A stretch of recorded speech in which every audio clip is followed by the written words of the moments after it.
గౌరవనీయులైన ప్రధానమంత్రి వర్యులు నరేంద్ర మోదీ గారు ఒక 11 సంవత్సరాల ఒక పాలనపై మా ప్రభుత్వం ఏదైతే అందించిన సంక్షేమ పథకాలు కానివ్వండి, అభివృద్ధి కార్యక్రమాలు కానివ్వండి, ప్రభుత్వం ఒక విజయాలు, ప్రపంచ స్థాయిలో మన దేశం గౌరవం ఏ విధంగా పెరిగిందో అవన్నీ కూడా మీడియా మాధ్యమంగా తెలియజేయడానికి మీడియా సమావేశం ఏర్పాటు చేయడం జరిగింది. వేదికని పరిచయం చేస్తా. నా పక్కన ఉన్నవారు లంకా దినకర్ గారు, 20 సూత్రాల అమలు చైర్మన్, మరి మా Bharatiya Janata party chief spokesperson. వారి పక్కన ఉన్నవారు చంద్రమౌళి గారు, భారతీయ జనతా పార్టీ అన్నమయ్య జిల్లా ఇన్ఛార్జ్ వర్యులు, చల్లపల్లి నరసింహారెడ్డి గారు, ప్రశాంత్ ఎల్లంపల్లి గారు, ఆకుల కృష్ణమూర్తి గారు, భగవాన్ గారు, ఇతర మా కార్యకర్తలందరూ కూడా వారు పాల్గొంటున్నారు. ఇప్పుడు మీడియాను ఉద్దేశించి లంకా దినకర్ గారిని వారి యొక్క ప్రసంగం అందించాల్సిందిగా కోరుచున్నాను. ఈరోజు ఈ యొక్క మీడియా సమావేశానికి విచ్చేసినటువంటి ప్రింట్ అండ్ ఎలక్ట్రానిక్ మీడియా మిత్రులందరికీ కూడా నమస్కారాలు తెలియజేస్తూ, ఏదైతే భారత ప్రధాని మాన్యశ్రీ నరేంద్ర మోడీజీ 11 సంవత్సరాల సేవ, సుపరిపాలన, పేదల సంక్షేమం, అదేవిధంగా వికసిత్ భారత్ వారి సంకల్పం ఏదైతే ఉందో 2047 నాటికి వారి సంకల్పం, వీటికి సంబంధించినటువంటి అంశాల్లో ఈరోజు సాయంత్రం ఏదైతే మేధావుల ద్వారా తోటి సదస్సు ఒకటి ఏర్పాటు చేసేటటువంటి కార్యక్రమంలో భాగంగా, అదేవిధంగా ఇక్కడ మీడియాని ఉద్దేశించే ఏదైతే కార్యక్రమం జాతీయ పార్టీ భారతీయ జనతా పార్టీ సూచన మేరకు రాష్ట్ర పార్టీ ఆదేశానుసారము ఈ అంశాలపైన మీడియా ముఖంగా ఈ 11 సంవత్సరాల్లో మోడీ గారి సుపరిపాలన, పేదలకి సంక్షేమం ఏ విధంగా అందించారు, అభివృద్ధి కార్యక్రమాలు ఏ విధంగా చేశారనేటటువంటి అంశాలని ప్రజల ముందుకి ఈ యొక్క జిల్లా ఏదైతే ఉందో రాజంపేట నుండి సంబంధించినటువంటి అన్నమయ్య జిల్లా ఏదైతే ఉందో అన్నమయ్య జిల్లాకి ఇక్కడికి పర్యటనకి రావటము, ఇక్కడ నుంచి టమాటా రైతులకు సంబంధించిన కార్యక్రమం కూడా తర్వాత ఈ యొక్క మీడియా సమావేశం అనంతరం మార్కెట్ యార్డ్లో అక్కడ అధికారులతోటి వాటికి సంబంధించి కూడా మాట్లాడటం జరుగుతుంది. అయితే ముఖ్యంగా ఈరోజు ఏదైతే దేశ ప్రజలు వరుసగా 3 సార్లు ప్రధానమంత్రిగా నరేంద్ర మోడీ గారిని ఎన్నిక చేసుకోవటం, వారు ఇప్పటి వరకు 11 సంవత్సరాల నిరంతర సేవని ప్రజలకి అందించేటటువంటి విధంగా సుపరిపాలనని సాగించటము, ప్రజల్ని అభివృద్ధిలో మమేక్యం చేసి 2047 నాటికి వికసిత భారత్గా భారతదేశాన్ని రూపుదిద్దటం, దానిలో భాగంగా ఆంధ్రప్రదేశ్కి వివిధ రకాల అభివృద్ధి కార్యక్రమాలని, సంక్షేమ కార్యక్రమాలను అందించడం, అదేవిధంగా అన్నమయ్య జిల్లాలో ఇక్కడ ఆ యొక్క పరిపాలన ఫలాలు, అభివృద్ధి సంక్షేమ ఫలాలు ఏ విధంగా ఉన్నాయనేటటువంటి అంశాలు, ఏ విధంగా అందుతూ ఉన్నాయనేటటువంటి అంశాన్ని ప్రజల దృష్టికి తీసుకురావడానికి ఈ యొక్క మీడియా సమావేశాన్ని పార్టీ ఆదేశానుసారం ఇక్కడ ఏర్పాటు చేయడం జరిగింది. అంత్యోదయ స్ఫూర్తితోటి, అంటే చిట్ట చివరి లబ్ధిదారు వరకు కూడా పేదలకి, అర్హులైనటువంటి వారికి ప్రభుత్వ ఫలాలు అందేటటువంటి విధంగా సామాజిక, ఆర్థిక, పారిశ్రామిక అభివృద్ధి కోసం ఏ అయితే మౌలిక సదుపాయాలని కల్పించాలి అనేటటువంటి ఒక ఉద్దేశంతో వారి యొక్క సేవల్ని, ప్రధానమంత్రి గారు సేవల్ని ప్రజలకి అందించేటటువంటి పరిస్థితి, అలాగే సకాలంలో వాటిని పూర్తి చేసేటటువంటి విధంగా ప్రణాళికల్ని తయారు చేశారు. దానిలో ప్రధానమంత్రి మోడీ గారి యొక్క విశిష్ట నాయకత్వము, ఆత్మనిర్భర భారత్, వికసిత భారత్లో మమేకం అయ్యేటటువంటి విధంగా ప్రజలందరినీ కూడా భాగస్వామ్యం అయ్యేటటువంటి విధంగా పరిపాలన సాగిస్తున్నటువంటి పరిస్థితి, దేశం కూడా పురోగమ అభివృద్ధి వైపు ముందుకు వెళ్తున్నటువంటి పరిస్థితి వాళ్ళు చూస్తూ ఉన్నాం. ముఖ్యంగా పహల్గామ్లో మత ఆధారితంగా అక్కడ ఎవరైతే ఉగ్రవాద దాడుల్లో మరణించినటువంటి 26 మంది ఎవరైతే అమాయక ప్రజలు ఎవరైతే ఉన్నారో వారి ఆత్మ శాంతి కలిగిస్తూ వారి కుటుంబాలకి న్యాయం చేయాలి అనేటటువంటి ఉద్దేశంతో మనందరికీ తెలుసు ఆపరేషన్ సింధూర్ తీసుకున్నారు. ఏ విధంగా భారతదేశాన్ని అభివృద్ధి సంక్షేమం ప్రజలకు అందిస్తూనే భారతదేశ సార్వభౌమాధికారాన్ని రక్షణని ఏదైతే ఉందో దానికి కంకణబద్ధులై నరేంద్ర మోడీ గారు పనిచేస్తున్నారు అనేటటువంటి దాన్ని స్పష్టంగా ఎవరైతే ఉగ్రవాదులు పాక్ ఆక్యుపైడ్ కాశ్మీర్లో కానీ ఉన్నటువంటి వారి యొక్క స్థావరాల మీద ఉగ్రవాదు స్థావరాల మీద ఖచ్చితత్వంతో చేసినటువంటి ఏదైతే భారత సైనిక చర్య ఏదైతే ఉందో విజయవంతంగా పూర్తి చేసుకున్నాం. ఈ 11 సంవత్సరాల్లో చాలా కీలకంగా చెప్పుకోవాల్సినటువంటి ఒక ముఖ్య అంశం, ఈరోజు భారతదేశ మీద దాడికి ఎవరైనా వచ్చినా, ఏవైనా ఉగ్రవాద దాడులు చేసినా ఖచ్చితత్వంతో కూడినటువంటి దాడులు చేసి ప్రపంచవ్యాప్తంగా కూడా భారతదేశం యొక్క పేరు ప్రతిష్టలని ఇనుమడింపజేయటం జరిగింది. అలాగే 2014లో ప్రధానమంత్రి నరేంద్ర మోడీ గారు అధికారాన్ని చేపట్టే సమయానికి భారతదేశ ఆర్థిక వ్యవస్థ ప్రపంచంలో 11వ స్థానంలో ఉంది. ఈరోజు 2025 నాటికి ప్రపంచంలోనే 4వ అతిపెద్ద ఆర్థిక వ్యవస్థగా, ఈ మధ్యనే జపాన్ 5వ స్థానంలోకి నెట్టి 4వ స్థానంలోకి వాళ్ళ భారతదేశం వచ్చింది. 4,20,000 కోట్లు $4.2 ట్రిలియన్ ఎకానమీగా భారతదేశాన్ని రూపొందించే దానిలో మోడీ గారి యొక్క పాత్ర అనిర్వచనీయం. రాబోయే 2-3 సంవత్సరాల్లో ఈ యొక్క ఆర్థిక వ్యవస్థ ప్రపంచంలో 3వ స్థానానికి తీసుకెళ్లేటటువంటి ప్రయత్నం జరుగుతూ ఉంది. అదేవిధంగా 2047 నాటికి వికసిత భారత్ ఏదైతే సంకల్పంతో పనిచేస్తున్నారో $30 ట్రిలియన్ ఎకానమీగా భారతదేశాన్ని తీసుకువెళ్ళటము, $26,000 తలసరి ఆదాయం వచ్చేటటువంటి విధంగా ప్రజల యొక్క ఆదాయ వనరులు పెంచేదానికి ఏ విధమైన కార్యాచరణ తీసుకోవాలనే దాని మీద ప్రణాళికలతోటి ముందుకు వెళ్తూ ఉన్నారు ప్రధానమంత్రి నరేంద్ర మోడీ గారు. దేశంలో అన్ని వర్గాల ప్రజల జీవితాల్లో వెలుగుని నింపేటటువంటి విధంగా ఉద్యోగ ఉపాధి అవకాశాలు సమగ్ర అభివృద్ధి వైపు వెళ్ళేటటువంటి విధంగా పరిపాలన కార్యక్రమాల్లో సంస్కరణల బాటలో వెళ్ళారు. ఆయన ఒక మాట అంటారు, రిఫార్మ్, పెర్ఫార్మ్, ట్రాన్స్ఫార్మ్. అంటే సంస్కరణలు అభివృద్ధిలో మమేకం చేయడానికి ప్రజల్ని తీసుకోవాల్సిన సంస్కరణలు, తీసుకున్న సంస్కరణల్ని అమలుపరిచినటువంటి ఈ సంస్కరణల ద్వారా ఫలితాలు సాధించడం, దేశం యొక్క స్థితిగతుల్ని మార్చడం, ఇది ఆయన తీసుకున్నటువంటి అతి ముఖ్యమైనటువంటి దీక్ష. అత్యంత పట్టుదలతో ఆ దీక్షలో ఆయన ముందుకు సాగుతూ ఉన్నారు. ఇవాళ ఒక్కసారి మీరు గమనించండి, డిజిటల్ ట్రాన్సాక్షన్ అంటే గతంలో భారతదేశం అట్టడుగు స్థానంలో ఉన్నటువంటి పరిస్థితి. ఈరోజు ప్రపంచం మొత్తంలో ఉన్నటువంటి డిజిటల్ ట్రాన్సాక్షన్లో 49% ఒక్క భారతదేశంలో జరుగుతూ ప్రపంచంలోనే అత్యధిక డిజిటల్ ట్రాన్సాక్షన్లు చేస్తున్నటువంటి దేశంగా ప్రధానమంత్రి నరేంద్ర మోడీ గారి యొక్క సారథ్యంలో దూసుకొని ముందుకు వెళ్తూ ఉంది.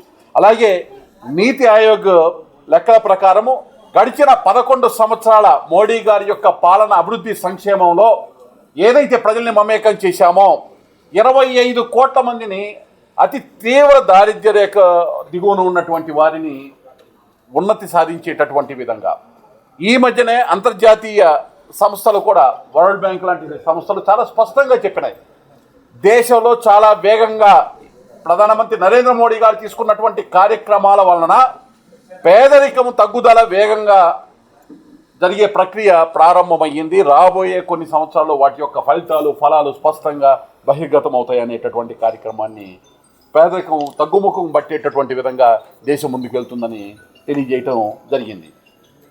వికసిత భారత్ సాధనలో అవిశ్రాంత కృషితోటి ఈ రోజున జీడిపి అలాగే తలసరి జీడిపి తలసరి ఆదాయం పెంచేటటువంటి విధంగా ఇవాళ కేంద్ర ప్రభుత్వం లక్ష్యంతో ముందుకెళ్తుంది.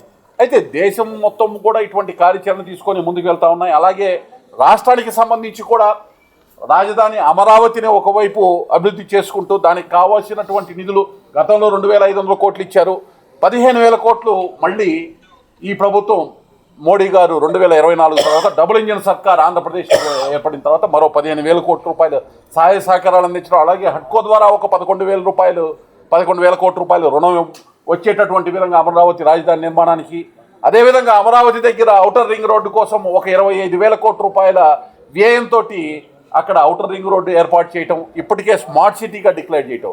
సరే, అమరావతిని డెవలప్ చేస్తున్నారు అనేటటువంటి మాట చెబుతూ అమరావతిని చుట్టూ తనే కేంద్రీకృతమైనటువంటి అభివృద్ధి చెందుతుంది అని విమర్శలు చేసి రాష్ట్రాన్ని మొత్తం 2019 మధ్య 24 మధ్య అధోగతి పాలు చేసిన వాళ్ళు మళ్ళీ విమర్శలు చేసే ప్రయత్నం చేస్తున్నారు. కానీ 3 రోజుల క్రితం విశాఖపట్నం చుట్టూతో 9 జిల్లాలను కలుపుకొని విశాఖ ఆ ప్రాంతం మొత్తం కూడా అభివృద్ధి చేయాలనే ఉద్దేశంతో విశాఖలో రైల్వే జోన్ని ఏర్పాటు చేయటం, విశాఖ ప్రాంతం అభివృద్ధి అక్కడ ఒక $120 బిలియన్ ఎకానమీ రాష్ట్రానికి వచ్చేటటువంటి విధంగా ఒక కార్యాచరణ తీసుకోవటం, భోగాపురం ఎయిర్పోర్ట్ ఉత్తరాంధ్రకి అభివృద్ధి చెందేటటువంటి విధంగా కేంద్ర ప్రభుత్వ సహాయ సహకారాలతో ఇవ్వటం, విశాఖ స్టీల్ ప్లాంట్ ఆంధ్రుల హక్కు అది ఇబ్బంది పడుతుంది అని అంటే దానికి 12,500 కోట్ల రూపాయల వరకు వాటికి కావాల్సినటువంటి నిధులు సమకూర్చినటువంటి పరిస్థితి.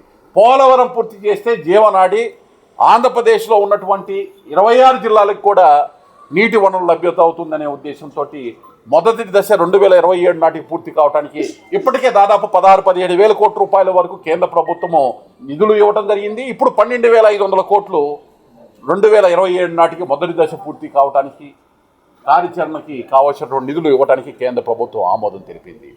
అక్కడి నుంచి ఒకసారి మీరు గమనించినట్లయితే రామాయపట్నం, నెల్లూరు ప్రకాశం జిల్లా మధ్య రామాయపట్నం పోర్టు ఏర్పాటు చేయటము, అక్కడ ఏదైతే సోలార్ ప్లాంట్కి సంబంధించినటువంటి ఉత్పత్తులు తయారు చేసే పరిశ్రమ బీపీసీఎల్ పరిశ్రమని ఇవ్వటము. మరొకసారి మీరు కనుక గమనించినట్లయితే రాయలసీమ ప్రాంతంలో ముఖ్యంగా మీరు గమనించినట్లయితే ఉమ్మడి కడప జిల్లాని మీరు తీసుకున్నట్లయితే కోపర్తి పారిశ్రామిక వాడకు, అలాగే హైదరాబాద్ బెంగళూరు పారిశ్రామిక పరిధిలో ఏదైతే ఓర్వకల్లు పారిశ్రామిక వాడకు కేంద్ర ప్రభుత్వం నిధులు దాదాపు ఒక 5-6 వేల కోట్ల రూపాయలు నిధులు మంజూరు చేసినటువంటి పరిస్థితి. అలాగే ఈ కోపర్తి ఓర్వకల్లుని నగర ప్రాంతాలుగా కూడా ఆ పారిశ్రామిక ప్రాంతాలతో అనుసంధానం చేసే విధంగా అభివృద్ధికి కావాల్సిన నిధులు ఇవ్వడానికి కేంద్ర ప్రభుత్వం సానుకూలంగా స్పందించినటువంటి పరిస్థితి. మరోవైపు డ్రోన్కి సంబంధించి మ్యానుఫ్యాక్చరింగ్ చేయడానికి రాయలసీమ ప్రాంతంలో డ్రోన్కి కావాల్సినటువంటి ఒక పారిశ్రామిక వాడిని ఏర్పాటు చేయడానికి కర్నూలుకి దగ్గరలో నిర్ణయం తీసుకోవడం జరిగింది. ఒకవైపు సోలార్ ప్లాంట్లు, ఒకవైపు పంపుడ్ స్టోరేజ్ ప్లాంట్లు, మరొక వైపు వస్తు ఉత్పత్తి ముఖ్యంగా ఎలక్ట్రానిక్ హబ్గా రాయలసీమను తీర్చిదిద్దడానికి కావాల్సినటువంటి పారిశ్రామిక వాళ్ళు పరిశ్రమలు ఏర్పాటు చేయడానికి కేంద్ర ప్రభుత్వం సహాయ సహకారాలతోటి నిధులు ఇస్తూ ఉంది. ఇవాళ స్పష్టంగా సమగ్ర అభివృద్ధి, వికేంద్రీకరణ అభివృద్ధి అనేటటువంటిది డబుల్ ఇంజిన్ సర్కార్ యొక్క మూల ఉద్దేశం. దానికి అనుగుణంగానే కేంద్ర ప్రభుత్వం అన్ని ప్రాంతాలని అభివృద్ధి చేయాలనేటటువంటి ఉద్దేశంతో నిధులు ఇస్తూ ఉంది. పర్యాటక రంగం అభివృద్ధి కోసం స్వదేశీ దర్శన్ ప్రసాద్ స్కీముల కింద నిధులు ఇస్తూ ఉన్నాం. ఇవాళ నంద్యాల జిల్లాలో సంబంధించినటువంటి అహోబిలానికి సంబంధించినటువంటి అభివృద్ధి కార్యక్రమానికి, శ్రీశైలం అభివృద్ధి చేయడానికి కావలసినటువంటి ప్రసాద్ స్కీమ్ కింద నిధులు ఇచ్చేటటువంటి పరిస్థితి. ఈ విధంగా ఒకవైపు పర్యాటక రంగం, ఒకవైపు వస్తు తయారీ పరిశ్రమలు, మరొక వైపు పారిశ్రామిక ఆధారిత నగరాలను ఏర్పాటు చేసేటటువంటి విధంగా ఈ యొక్క ప్రాంతంలో, ఈ యొక్క రాయలసీమ ప్రాంతంలో కార్యాచరణ తీసుకొని ముందుకు వెళ్ళటం, హార్టికల్చర్ని అభివృద్ధి చేయటం కోసం తీసుకోవాల్సినటువంటి కార్యాచరణలో ఏ విధంగా సహాయ సహకారాలు ఇవ్వాలని కేంద్ర ప్రభుత్వం ముందుకు రావటం, ఈ అన్ని అంశాలు చూసినట్లయితే ఒకవైపు దేశానికి సంబంధించినటువంటి ఆర్థిక ప్రగతి, మరొక వైపు రాష్ట్రానికి సంబంధించినటువంటి ఆర్థిక ప్రగతి. సరే, ఇది బాగానే ఉంది. మా జిల్లా పరిస్థితి ఏంటి అనేటటువంటి దాని దగ్గరికి వచ్చినప్పటికీ అన్నమయ్య జిల్లాని వికసిత అన్నమయ్య జిల్లాగా తీర్చిదిద్దాలనేటటువంటి సంకల్పం ప్రధానమంత్రి నరేంద్ర మోడీ గారి ఇవాళ డబుల్ ఇంజిన్ సర్కార్లో ముఖ్యమంత్రి చంద్రబాబు నాయుడు గారితో సమన్వయంతో కేంద్ర ప్రభుత్వ సహకారంతో ఈ యొక్క జిల్లా అభివృద్ధికి అనేక కార్యక్రమాలు ఇప్పటికి చేయడం జరిగింది. ఇంకా అనేక కార్యక్రమాలు చేయడం జరుగుతూ ఉంది. వాటిలో భాగంగా కొన్ని అంశాలను మీరు కనుక చూసినట్లయితే ముఖ్యంగా అన్నమయ్య జిల్లాలో చేపట్టినటువంటి అభివృద్ధి సంక్షేమ కార్యక్రమాలు, ప్రధానమంత్రి ఆవాస్ యోజన కింద మొత్తం కూడా ఈ జిల్లాలో 72 ప్రాజెక్టులు చేపట్టడం జరిగింది కేంద్ర ప్రభుత్వం సహాయ సహకారంతో. అందులో మంజూరైనటువంటి ఇళ్ళు 1,02,032 ఇళ్ళు మంజూరైతే నిర్మాణం ప్రారంభమైనటువంటి గృహాలు 97,454. అందులో పూర్తయిన ఇళ్ళు 47,255 గృహాలు. ఇందులో కేంద్రం యొక్క సహాయం మొత్తం కూడా 1,533 కోట్లు అయితే ఇప్పటి వరకు పూర్తయినటువంటి ఇళ్ళు, పనులు జరుగుతున్నటువంటి ఇళ్ళ కలిపి 919,49 రూపాయలు కేంద్ర ప్రభుత్వం ఒక్క పిఎం ఆవాస్ యోజన కింద ఇవ్వడం జరిగింది.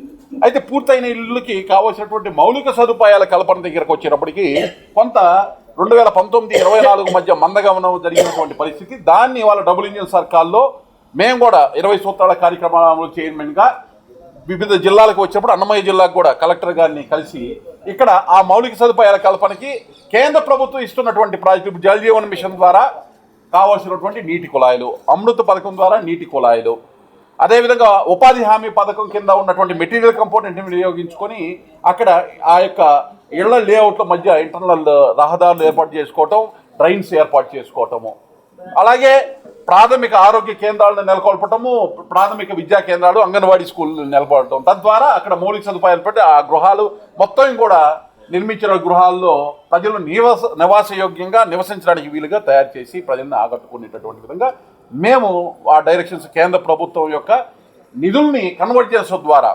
ఉపయోగించుకునే విధంగా మేము డైరెక్షన్స్ ఇవ్వటం కూడా జరిగింది. అలాగే స్వచ్ఛ భారత మిషన్లో ఓడిఎఫ్ ప్లస్ పరిస్థితి మీ అందరికీ తెలుసు. వ్యక్తిగత మరుగుదొడ్ల నిర్మాణం కోసము ఇక్కడ మొత్తం 310 సంబంధించినటువంటి ప్రాంతాల్లో చేస్తే సామూహిక మరుగుదొడ్లు వచ్చేటప్పటికి నిర్మాణం ఒక 6 పూర్తయినాయి. డోర్ టు డోర్ చెత్త సేకరణ 100% దాదాపు పూర్తయ్యేటటువంటి విధంగా కావాల్సినటువంటి సదుపాయాలు కల్పించడం జరిగింది. మూల స్థాయిలో వ్యత్యాసం ఇది గతంలో ఉన్నటువంటి పరిస్థితికి ఓడిఎఫ్ తీసుకున్న తర్వాత ఇవాళ ఉన్నటువంటిది బహిర్భూమిలో బాహ్యంగా ఏదైతే మల విసర్జన మూత్ర విసర్జన ఉందో అది 100% దాదాపు కట్టడి చేయటం జరిగింది. అలాగే వేస్ట్ ప్రాసెసింగ్కి సంబంధించి 72% వరకు ఆ యొక్క వేస్ట్ ప్రాసెసింగ్కి కేంద్ర ప్రభుత్వ సహాయ సహకారంతో కార్యాచరణ ఇక్కడ తీసుకోవడం జరిగింది.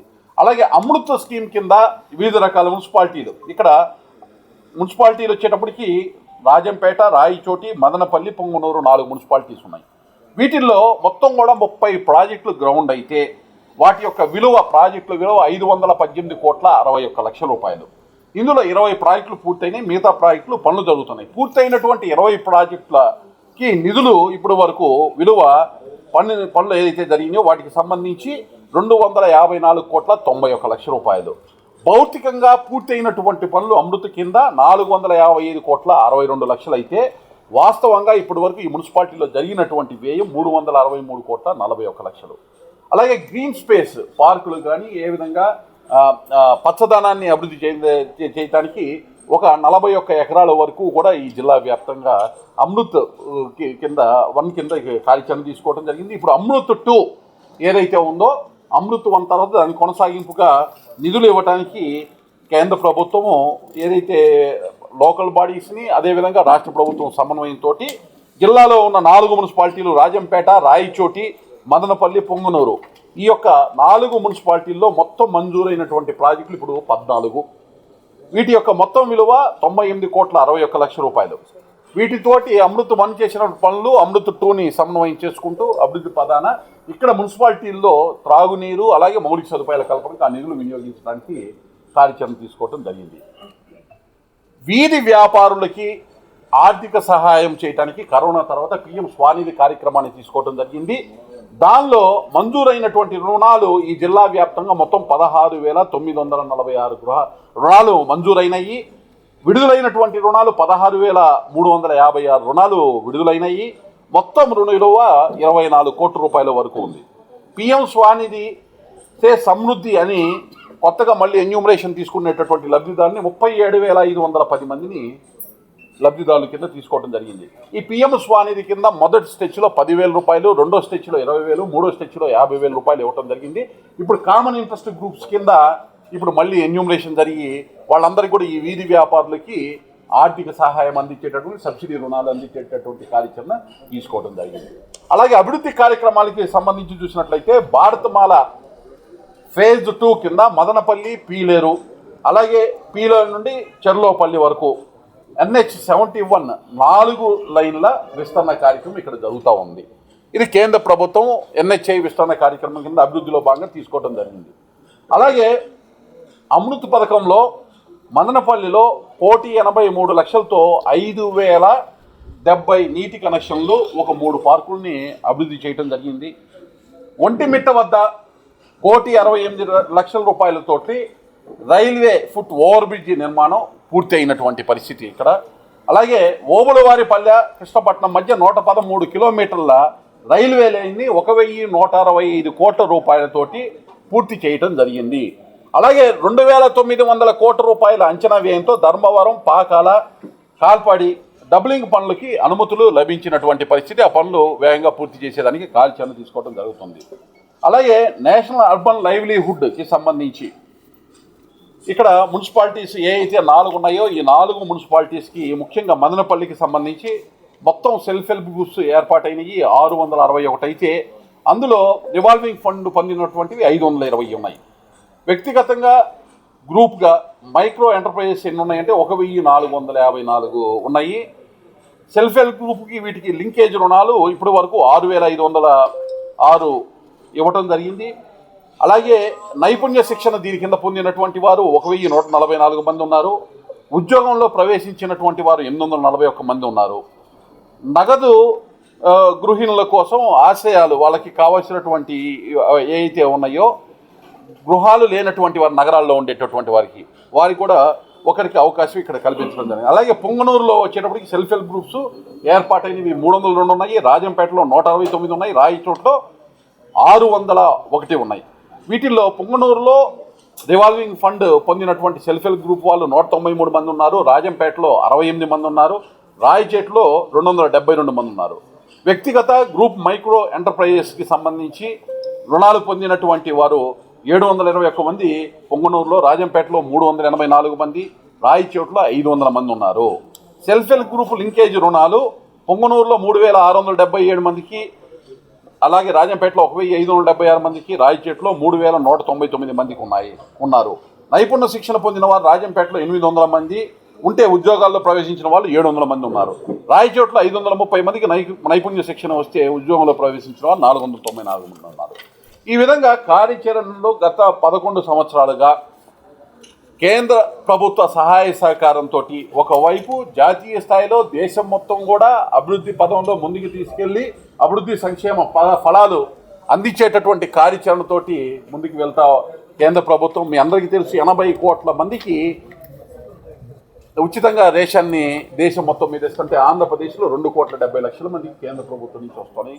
అందులో భాగంగా ఇక్కడ వైద్య సౌకర్యాలకు కావాల్సినటువంటి ఆయుష్మాన్ భారత్ స్కీమ్ దగ్గర నుంచి వాళ్ళ జీవనాలు కొనసాగించడానికి కావలసినటువంటి వ్యాపకాల కోసం అవసరమైనటువంటి పిఎం స్వానిధి, పిఎం విశ్వకర్మ లాంటి చేతి వృత్తులు సంబంధించినటువంటి, అలాగే లక్పతి దీదీలుగా మహిళలు తీర్చిదిద్దేటటువంటి విధంగా సెల్ఫ్ హెల్ప్ గ్రూప్స్ నుంచి వారికి కన్వర్జెన్స్ ద్వారా ఆదాయ వనరులు పెంచేటటువంటి విధంగా వారికి ఏదైనా వారి కుటుంబాల్లో కానీ వారికి ఇబ్బంది అయితే వారికి కావాల్సినటువంటి జీవిత బీమాకి సంబంధించినటువంటి అవకాశాలు కల్పిస్తూ, రైతులకి సంబంధించి ముఖ్యంగా పిఎం కిసాన్ సమ్మాన్ నిధి ద్వారా వారికి చేయూతనిచ్చి ఆదుకుంటూ, అలాగే వారికి ఇచ్చేటటువంటి యూరియా బ్యాగ్ 2,000 రూపాయలు పైగా సబ్సిడీతోటి ఇవ్వటం వల్ల ఆ ధరలు తగ్గించి వారికి అందించేటటువంటి విధంగా కార్యక్రమాలు తీసుకోవటం.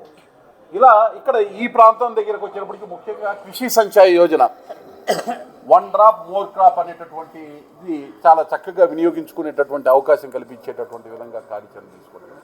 ఈ విధంగా దేశము రాష్ట్రంతో పాటు ఈ జిల్లాని కూడా అభివృద్ధిలో ముందుకు తీసుకెళ్ళాలి, వికసిత అన్నమయ్య జిల్లాగా తీర్చిదిద్దాలి అని ప్రధానమంత్రి నరేంద్ర మోడీ గారి యొక్క పాలన, 11 సంవత్సరాల సుపరిపాలన, వారు పేదలకు అందిస్తున్నటువంటి పథకాలు, అదేవిధంగా అభివృద్ధి వెనుకబడిన ప్రాంతాల అభివృద్ధిని తీసుకోవడానికి తీసుకున్నటువంటి కార్యాచరణ ఏదైతే ఉందో అన్నమయ్య జిల్లాని కూడా గతంలో ఉన్నటువంటి పరిస్థితుల్లో ఒకసారి బేరీ చేసి చూసినట్లయితే ఏ విధంగా అభివృద్ధిలో మమేకమై ముందుకెళ్తున్నాం, ఏ విధంగా సంక్షేమ ఫలాలు అర్హులైనటువంటి వారందరూ కూడా అంత్యోదయ స్ఫూర్తితో అందుతున్నాయి అనేటటువంటి అంశాన్ని కూడా పరిశీలించేటటువంటి పరిస్థితి ప్రజలందరికీ ఉందని ఒకసారి ఈ అంశాలన్నీ కూడా ప్రజల దృష్టికి తీసుకెళ్లాల్సినటువంటి బాధ్యత 11 సంవత్సరాల మోడీ గారి యొక్క సుపరిపాలన తర్వాత ఉంది. కాబట్టి ఈరోజు ఇక్కడికి రావటం, నాకు అవకాశం పార్టీ కల్పించడం, ఇక్కడికి వచ్చి ప్రజలందరితో కూడా ఇక్కడ మమేకం అయ్యేటటువంటి విధంగా ఇక్కడ ఉండేటువంటి అధికారులతోటి ముఖ్యంగా టమాటా సమస్యకి సంబంధించినటువంటి దీర్ఘకాలికంగా ఒకసారి ధర సక్రమంగా వస్తుంది, మరొకసారి ఇబ్బందులు పడుతున్నటువంటి పరిస్థితి.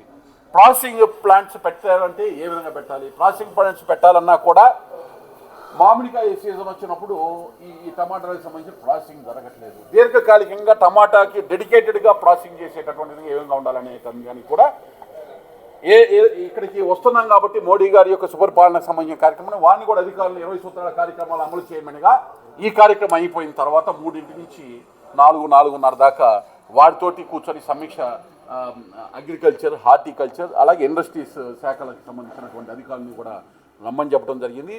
అది ఎక్కడండి? అది మన నీరుగట్టువారిపల్లి టొమాటో మార్కెట్ దగ్గర జరుగుతుంది. మీరు కూడా వచ్చి అక్కడ, ఎందుకంటే ఇది చాలా ఒకవైపు అభివృద్ధి సంక్షేమానికి సంబంధించిన మోడీ గారి పాలనలో వికసిత అన్నమయ్య జిల్లా అన్నట్టు వికసిత మదనపల్లి ఇక్కడ ఈ ప్రాంతంలో ఉన్నటువంటి అతి తీవ్రమైన రైతులకు ఉన్నటువంటి ఆ సమస్య ఏదైతే ఉందో సైకిల్ ఇక్కడ అన్నమాట ఒకసారి ఉంటే ఒకసారి ఉండట్లేదు ఇబ్బంది దాన్ని ఏ విధంగా అధిగమించాలనే దాన్ని కూడా ఒక కీలకంగా తీసుకొని దాన్ని ప్రభుత్వ దృష్టికి తీసుకెళ్దామనేటటువంటి భావంతో ఆ కార్యక్రమం కూడా తీసుకోవడం జరిగింది. ఇక్కడ అయిన తర్వాత అక్కడికి కూడా మీరు అందరూ కూడా వచ్చి ఆ అంశాన్ని కూడా ప్రజలకి తెలిసేటటువంటి విధంగా ఏం చేస్తుంది ఈ డబుల్ ఇంజిన్ సర్కార్ ఏం చేస్తుంది, కేంద్ర ప్రభుత్వం రాష్ట్రపతి ఏ విధంగా చేస్తుంది అనేటటువంటి అంశాన్ని పాత్రికేయ మిత్రులుగా మీరందరూ కూడా ప్రజలకి తెలియజేయాలని తెలియజేస్తూ నాకు ఈ అవకాశం ఇచ్చినటువంటి భారతీయ జనతా పార్టీకి అదేవిధంగా జిల్లా అధ్యక్షులు సాయి లోకేష్ గారికి అలాగే సీనియర్ నాయకులు చల్లపల్లి నరసింహారెడ్డి గారికి సీనియర్ నాయకులు చంద్రమౌళి గారికి అలాగే ఇతర నాయకులు ఎవరైతే ఇక్కడ ఈ ప్రాంతం నుంచి జిల్లా నాయకులు అలాగే ఈ యొక్క నియోజకవర్గ నాయకులు భారతీయ జనతా పార్టీ నాయకులు అందరూ వచ్చారు. అందరికీ కూడా ధన్యవాదాలు కృతజ్ఞతలు. ముఖ్యంగా పార్టీ మిత్రులకి ఇంత ఓపికగా రెండింటి తర్వాత కూడా మీరందరూ ఇక్కడ ఇంత ఓపికగా కూర్చొని కవర్ చేయడానికి ఇక్కడికి వచ్చినందుకు మీ అందరికీ కూడా ధన్యవాదాలు కృతజ్ఞతలు తెలియజేస్తూ నమస్తే. అన్నారు వికసిత అన్నమయ్య జిల్లాని మదనపల్లిలో కొన్ని దశాబ్దాల కల మెడికల్ కాలేజీ ఆ మెడికల్ కాలేజీ అసంపూర్తిగా ఉండిపోయింది. దాదాపు 70 సంవత్సరాల కల కడప బెంగళూరు రైల్వే లైన్ రావడము అది కూడా ఆగిపోయింది.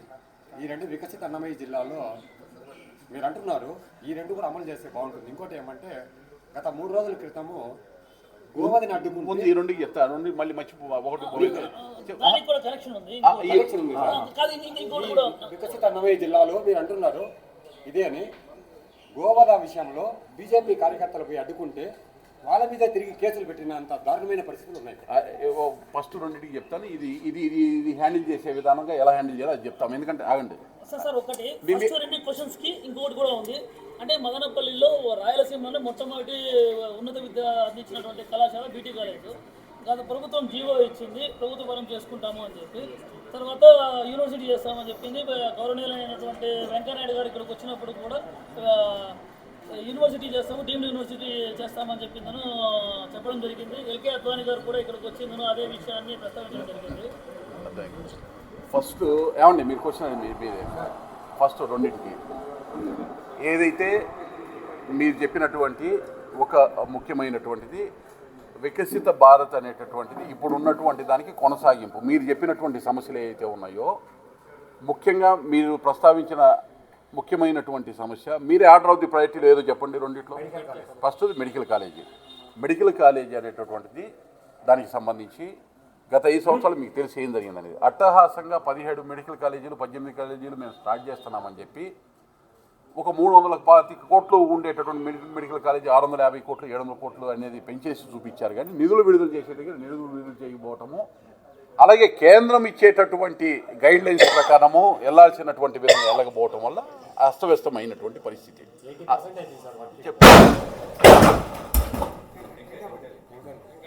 అస్తవ్యస్తమైనటువంటి పరిస్థితి 80% కాదు వాళ్ళు ఇచ్చినటువంటి అంచనాల ప్రకారం 100% పూర్తి అవ్వాలి. అవ్వాల్సిన దానికన్నా డబుల్ పెట్టారు ప్రాజెక్ట్ కాస్ట్ కానీ కంప్లీషన్ కాలేదు. దానికి కారణాలు ఏంటనేది మీకు తెలుసు. ఈ యొక్క ప్రభుత్వం స్పష్టంగా ఎక్కడెక్కడైతే గ్యాప్స్ ఉన్నాయో గౌరవ వైద్య శాఖ మంత్రి గారు చాలా స్పష్టంగా అన్ని 17 ఇప్పుడు ఉన్నటువంటి పెండింగ్ ఉన్నటువంటి అన్ని మీ ఇట్లా 80% 75% కంప్లీట్ అయినాయి. ఫస్ట్ ప్రాధాన్యత గడిచిన 1 సంవత్సరం ఇప్పుడు భారతదేశంలో ఉండేటటువంటి ఓవరాల్గా పరిస్థితి ఒకటి, ఆంధ్రప్రదేశ్లో ఉండే పరిస్థితి ఒకటి. ఇవాళ 26 జిల్లాలు మీ జిల్లాతో పాటు 26 జిల్లాలు సమీక్ష నేను పూర్తి చేస్తే నాకు అర్థమైంది ఏంటంటే మొత్తం వ్యవస్థలు మొత్తం సర్వనాశనం అయ్యి అంత గందరగోళంగా ఏం చేసామనేది కూడా అర్థం కాకుండా చేయబడింది. ఆ రిపేర్ చేసుకోవడానికి చాలా సమయం ఈ 1 ఇయర్లో చాలా సమయం మింగేసినటువంటి పరిస్థితి. వనరుల్ని సమకూర్చుకోవటము వాటిని ప్రణాళికాబద్ధంగా ఏ విధంగా పూర్తి చేయాలనేటటువంటి దాని మీద మీరు ఒకసారి కనుక ఆరోగ్య శాఖ మంత్రి గారు ఇచ్చినటువంటి స్టేట్మెంట్ చూస్తే వారు ప్రణాళికాబద్ధంగా వాటిని కంప్లీట్ చేసేదానికి కార్యాచరణ తీసుకుంటారు. తప్పనిసరిగా మీరు ఏదైతే ఇప్పుడు చెప్పారో ఇది ప్రత్యేకంగా నేను మళ్ళీ ఆరోగ్య శాఖ మంత్రి గారికి 80% పూర్తయినటువంటి కాలేజ్ ఇక్కడ ఉంది. దీని మీద ఏ విధంగా చర్యలు తీసుకోవాలి ఏ విధంగా పూర్తి చేయాలనేది వారి దృష్టికి తీసుకొస్తాను. రెండో అంశము కడప బెంగళూరు రైల్వే వచ్చేటప్పుడే మాట్లాడుకుంటా వచ్చాం దీని మీదే. యాక్చువల్గా గతంలో ఆ ప్రతిపాదన ఉంటే ఈ ప్రాంతం నుంచి రిప్రజెంట్ చేసినటువంటి ముఖ్యమంత్రి ఇది వద్దు ఇది అవసరం లేదు అనంతపూర్ వైపు నుంచి అని చెప్పి మార్చుకున్నాడు ఆయన. దీని యొక్క అవసరము దీని ఫీజిబిలిటీ ఏదైతే ఉందో దీనికి సంబంధించినటువంటి ప్రతిపాదనని ఇక్కడ ఉండేటటువంటి ఎందుకంటే రైల్వేకి సంబంధించి మీకు అనేక స్టాప్స్ ఈ జిల్లాలో లేకపోతే సాయి లోకేష్ గారు ఈ మధ్య కూడా ఏది ఒక ఇవాళ సంపక్రాంతి 25 సంవత్సరాల తర్వాత రైల్వే మినిస్టర్ గారితో మాట్లాడి ఒకటి చేపించుకుంటూ వస్తున్నారు. దానికి సంబంధించినటువంటి రైల్వే మినిస్టర్ కూడా ఎట్లా అంటే నేను కొన్ని రూట్స్ నేను మాట్లాడినప్పుడు వితిన్ మినిట్స్లో ఆయన మ్యాప్ పెట్టుకొని చూసుకొని వైబిలిటీ ఉందంటే ఇమ్మీడియట్గా స్టార్ట్ చేసేటటువంటి పరిస్థితి. ఇవాళ అంతా వేగంగా ఉన్నారు. అయితే ఇప్పుడు నాకు కూడా ప్రాక్టికల్గా తెలవాలి. ముఖ్యమంత్రి నాకు ఈ రూట్ వద్దు అని ఇంకో రూట్ ఏదైతే మార్చారో ఆ మార్చిన రూటు ఎంత పర్సెంటేజ్ అయ్యిందా లేకపోతే దాని పరిస్థితి ఏంటి? ఏం లేదు. అది కూడా దేని మీద ఇచ్చారంటే 50% స్టేట్ గవర్నమెంట్, 50% రైల్వే శాఖ నుంచి. ఇది ప్రారంభించిన నుండి స్టేట్ గవర్నమెంట్ నుండి ₹1 కూడా ఇప్పుడైతే అసలు ఇంకోటండి, కేంద్ర ప్రభుత్వము ఇవాళ ఉన్న పరిస్థితుల్లో ఇవాళ ఉన్నటువంటి ఆర్థిక పరిస్థితుల్లో 50% స్టేట్ నుంచి పెట్టే పరిస్థితి అయితే లేదు. ఆయన కూడా కన్విన్స్ చేసుకున్నాడు, వెళ్ళి నేను పెట్టలేను మీరే చేయండి అనేటటువంటి విధంగా కొన్ని చేస్తున్నాడు, కొన్ని చేయించుకుంటున్నారు. అయితే ఇక్కడ ఉండేటటువంటి అవసరం ఈ ప్రాంత అభివృద్ధికి ఏది అవసరం అనేటటువంటిది చూసి అది టెక్నికల్గా చెప్పాలి. మనం ఇక్కడ కూర్చొని నేను చెప్పగలిగేది కాదు. అయితే దృష్టికి అయితే తీసుకెళ్తాం. ఈ సమస్య ఉందని వచ్చేటప్పుడు సాయి లోకేష్ గారు కూడా దారిలో వచ్చేటప్పుడు నాకు చెప్పడం జరిగింది. దానికి సంబంధించినటువంటి కార్యాచరణ తీసుకోవడం జరుగుతుంది. అలాగే మీరు అందుకని ఒకటి అడగమనింది. ఆ కళాశాలకు సంబంధించి ఏంటి సమస్య సార్? దాన్ని వచ్చి నేను క్లుప్తంగా చెప్పండి. స్వాతంత్రానికి పూర్వం ఉన్నటువంటి కళాశాల. ఇప్పుడు సమస్య ఏంటో చెప్పండి. సమస్య అది ఇట్లా గవర్నమెంట్ కాదు, ఇట్లా ఎయిడెడ్ కాదు, ఇట్లా ప్రైవేట్ కాదు, గాల్లో ఉంది. ఎలా ఉంటుంది? ఎక్కడో చోట ఎయిడెడ్ అన్న ఉండాలి, ఎవరన్నా కరస్పాండెంట్ సెక్రటరీ ఎవరన్నా ఉండాలి. ప్రెసెంట్ గవర్నమెంట్ ప్రిన్సిపల్ ఉన్నారు, ప్రైవేట్ కరస్పాండెంట్ ఉన్నారు ట్రస్ట్ తరఫున. ఓహో, ట్రస్ట్ ఉంది. లెక్చరర్స్ అపాయింట్మెంట్ లేదు, ఉన్న కోర్సులు మూసేశారు, పీజీ కోర్సులు అంతా మూసేశారు. ఇది నాకు దాని వైబిలిటీని బేస్ చేసుకొని మీరు రాసిస్తే స్టూడెంట్స్ ఎట్లా ఉన్నారా? బాగా లేదు. దాంట్లో అదే ఇంటెక్ సరిగ్గా లేకుండా మరి అది దాన్ని పూర్తిగా ఒకసారి పునర్వ్యవస్థీకరణ చేయాలి. దాన్ని కంప్లీట్ మోడీ గారు 2014 మానవుల బహిరంగ సమావేశంలో అన్న కంటెస్ట్ చేస్తూ బహిరంగ అనౌన్స్ చేశారు. ఖచ్చితంగా టమాటా ప్రాసెసింగ్ నుండి ఇక్కడ ఖచ్చితంగా ఏర్పాటు చేస్తామని దాని 11 ఏళ్ళు అయితే విజిత వార్తలు ఇప్పుడు వచ్చింది. దానికి ఇప్పుడే చెప్పాను నేను అక్కడ మీటింగ్ రైతులతో కాదండి, రైతుల దగ్గర కూడా ఫీల్డ్ కూడా వెళ్తున్నాను. ఫీల్డ్ కూడా ఇప్పుడు నేను చెప్పేది అండి, ఇప్పుడు మీరు అడిగిన ప్రశ్నకి నేను ఆల్రెడీ చెప్పా, మీరు ఇది అయిన తర్వాత అక్కడికి రండి అని నేను అప్పీల్ చేశాను. దానికే నేను ఒక నిమిషం వినండి సార్, దానికే కదా నేను తెలుసుకోవాలి. మీరు చెప్పారు నాకు ఈ సమస్య ఉందని, నేను ఎవరు చెప్పలే, వాలంటరీగా తీసుకున్న పేపర్లో చూస్తుంటాం కదా, ఒకసారి రేటు ఉంది, ఒకసారి రోడ్డు మీద పారబోస్తున్నారనేది. నాకెవరు చెప్పలేదు ఈ సమస్య తీసుకోమని. నాకు ఎప్పుడు పేపర్ చూస్తున్నప్పుడల్లా దీన్ని రోడ్డు మీద వదిలేస్తున్నారు, అసలు కోత కూడా డబ్బులు దాటలేదు. ఆ సమస్య నాకు మనసులో ఉంది కాబట్టి నేను అధికారులకు చెప్పడం జరిగింది. ఎవరికి చెప్పాను? ఆలోచన మీరు చెప్పిన ఆలోచన వచ్చింది. ఒకరు వ్యవసాయ శాఖ, 2 హార్టికల్చర్, 3 పరిశ్రమల జీఎం గారు వచ్చున్నారు. ఇక్కడ పరిశ్రమల జీఎంని ఎందుకు రమ్మన్నాను? దీని వరకు ఈ సమస్య తెలుసుకొని వెళ్ళిపోవచ్చు కదా. పరిశ్రమ జీఎంని పిలిచింది. మీరు చెప్పినటువంటిది ఏదైతే ప్రాసెసింగ్ యూనిట్ దీర్ఘకాలికంగా డెడికేటెడ్గా దీనికే జరగాలి. ఉన్న కొన్ని కూడా మ్యాంగో జరిగిన సీజన్లో ఆపేసినందువల్ల వీళ్ళు ఇబ్బంది పడుతున్నారు. అలాగే సైక్లిక్ ఆ పంట వేసే దానిలో కూడా ఆ గ్యాప్లో వచ్చేటటువంటి హెచ్చుతగ్గులు వల్ల కూడా నష్టపోతున్నారు రైతులు. దాన్ని కుప్పంలో ఒక ఆయన ఉన్నాడు, ఒక ఎక్స్పర్ట్ టమాటా మీద. ఆయన ఫోన్ చేసి ఒక అరగంట సేపు నేను ఆయన దగ్గర నుంచే నోట్స్ తీసి, నాకు ఎట్లా నాకు తెలియదు కదా, ఇవన్నీ నోట్స్ మొత్తం రాసుకోనున్నా. అయితే ఇప్పుడు అధికారులు ఏం చెప్తారు కూర్చున్నాక, వాళ్ళ దగ్గర నుంచి వచ్చే ఇన్పుట్ ఏంటి, దాని ద్వారా ఎలాగ ప్రభుత్వానికి ప్రతిపాదన పెట్టాలని మేము దాన్ని దానికోసమే వచ్చింది.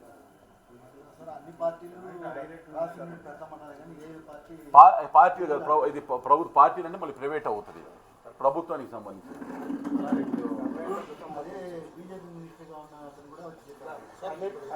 ఇప్పుడు నేను చెప్తున్నా కదా, పార్టీ వేరు, ప్రైవేట్గా చెప్పింది కాదు. ఇది నేను వచ్చింది ప్రభుత్వం తరఫున, అక్కడ జరిగేది. ఇప్పుడు ఇది పార్టీది, అక్కడ జరిగేది ప్రభుత్వం తరఫున.